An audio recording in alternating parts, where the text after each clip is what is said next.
Ah, gather round, ye dafties, for another tale of our beloved Egypts, we Kevin and Lance. This time they decided they were fit for the high life and took up golf, thinking they could be the next Rory McIlroy. Aye, mind ye, this was the same pair whose last adventure left the village of Glenfinnan with a herd of angry goats and one too many wee explosions. But here we are, at the golf course, ready for mayhem. As they teetered up to the first tee, things were already going awry.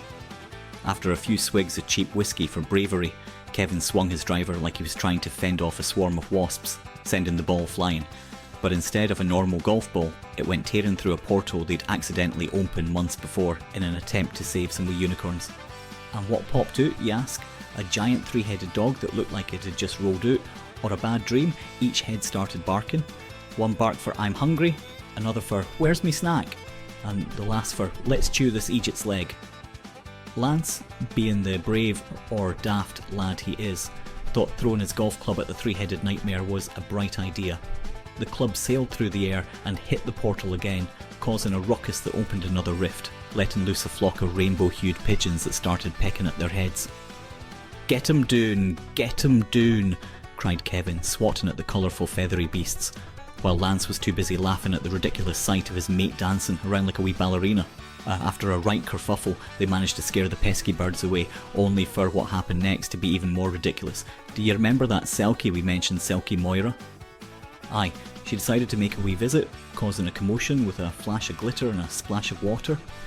One minute the lads were playing a decent hole, the next there was a water hazard teeming with bizarre fish that looked like they were from outer space.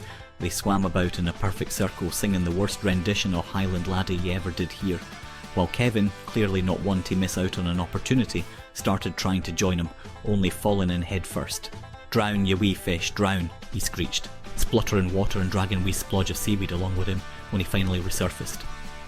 After making more noise than a barrel of grannies at a bingo night, they soldiered on, trying to complete their game.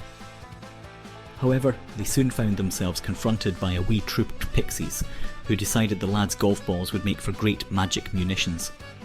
The pixies began chucking the balls at Kevin and poor Lance, each one ready to explode in glitter and sparkle. "Ya wee buggers!" Kevin shrieked, dodging balls like he was in a mad game of dodgeball.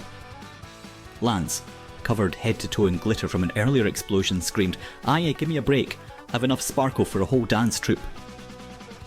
Finally, after countless blunders, glitter, and at least two narrowly avoided leg chompings from the three-headed dog, they reached the final hole. With one last swing, Kevin clobbered the ball right into the portal again. But this time it didn't let out beasts or pixies. It released a flood of marshmallows that rained down on them, sticking in their hair and covering them like two wee dessert-topped Egypts. As they made their way back, covered in marshmallow goo, and thought of their day, Lance turned to Kevin and said, "What, I didn't think we'll be taking up golf again in a hurry, eh?" Kevin chuckled.